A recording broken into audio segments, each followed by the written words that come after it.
Halo, assalamualaikum semuanya. Perkenalkan, nama saya Bu Ceria. Sekarang kita akan mempelajari pelajaran seni budaya kelas 7 semester 2, materi ragam hias pada kayu. Sebelum memulai pembelajaran, sebaiknya kita berdoa menurut agama dan kepercayaan masing-masing. Berdoa dulu ya. Oke, kalian bisa lanjut materi atau kalian bisa memulai evaluasi pembelajaran dengan cara mengklik tombol berikut ini. Sebelum memulai pembelajaran, kita harus tahu dulu nih tujuan pembelajaran kita adalah yang pertama mengidentifikasi keunikan beragam penerapan ragam hias pada bahan kayu. Yang kedua, mendeskripsikan keunikan beragam penerapan ragam hias pada bahan kayu. Yang ketiga, mengekspresikan diri melalui penerapan ragam hias flora, fauna, dan atau geometris pada bahan kayu.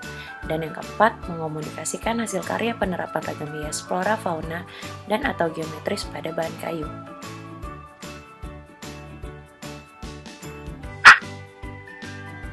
Sebelum jauh, kita harus tahu dulu pengertian dari ragam hias. Ragam hias disebut juga dengan motif atau ornamen, merupakan bentuk dasar hiasan yang umumnya diulang-ulang sehingga menjadi pola dalam sebuah karya kerajinan atau kesenian. Pada umumnya, ragam hias bertujuan untuk memberikan nilai estetika atau keindahan pada sebuah benda. Fungsi ragam hias. Ragam hias mempunyai 3 fungsi utama. Yang pertama, fungsi estetis, yang artinya memberikan atau menambah nilai keindahan sebuah benda. Yang kedua merupakan fungsi simbolik, yang artinya ragam hias di sini berfungsi untuk memberi tanda atau menandakan sebuah identitas. Yang ketiga fungsi ekonomis, yang artinya ragam hias berfungsi untuk meningkatkan nilai atau harga jual suatu benda. Nah, kita bisa lihat contoh penerapan ragam hias pada kayu di banyak benda. Bisa di rumah adat, bisa di furniture atau alat rumah tangga, bisa juga di hiasan seperti topeng tradisional atau patung. Coba deh kalian lihat sekeliling rumah atau sekolah kalian. Kalian bisa lihat di pintu, di lemari, di tempat tidur, atau di frame. Kalian bisa menemukan beragam bentuk ragam hias. Nah, sekarang kita pelajarin jenis-jenis ragam hias. Jenis ragam hias terbagi menjadi 4. Yang pertama itu ragam hias flora. Ragam hias flora merupakan bentuk ragam hias vegetal, yakni pengembangan bentuk-bentuk tumbuhan, bisa berupa daunnya, bunga, buah, akar, pohon, dan lain-lain. Yang kedua merupakan ragam hias fauna, atau disebut juga dengan ragam hias animal atau animalia. Ragam hias fauna merupakan ragam hias yang dikembangkan dari objek hewan, baik hewan darat, laut, udara, serangga, dan lain-lain.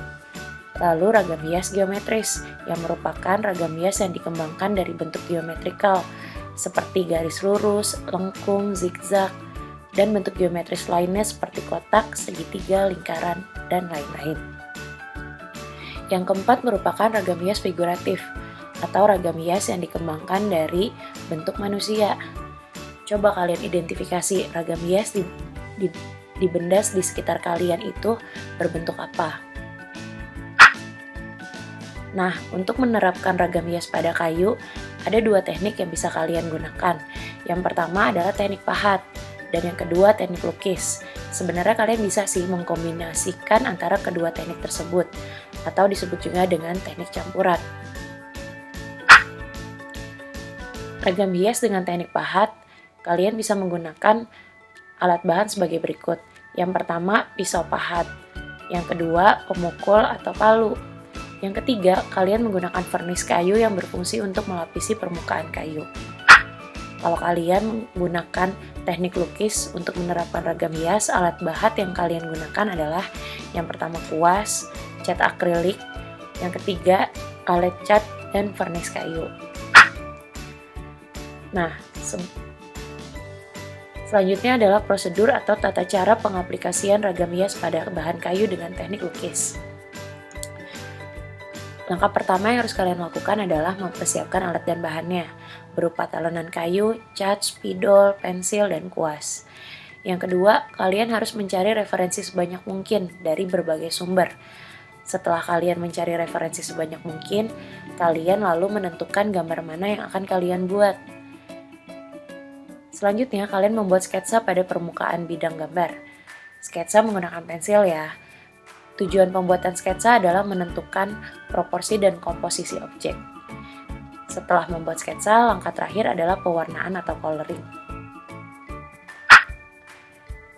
Nah, untuk lebih lengkapnya, kalian bisa menonton video tutorial membuat ragam hias pada kayu dengan cara mengklik hyperlink berikut ini. Mudah kan? Kalian udah tahu dong prosedur, alat dan bahan, dan jenis ragam hias yang bisa kalian terapkan pada kayu. Selanjutnya, apabila kalian punya pertanyaan, kalian bisa sampaikan kepada guru kalian. Setelah memahami semua materi pembelajaran, kalian bisa men-scan barcode game evaluasi berikut ini. Kalau kalian scan link berikut ini, kalian akan langsung ke direct ke games evaluasi berikut ini. Klik start dan kalian akan langsung memainkan game berikut ini. Mencari kata yang hilang dan menemukan definisinya.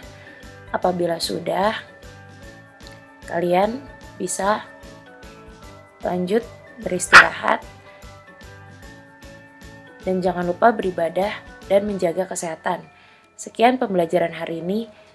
Sampai jumpa di pembelajaran berikutnya. Assalamualaikum warahmatullahi wabarakatuh.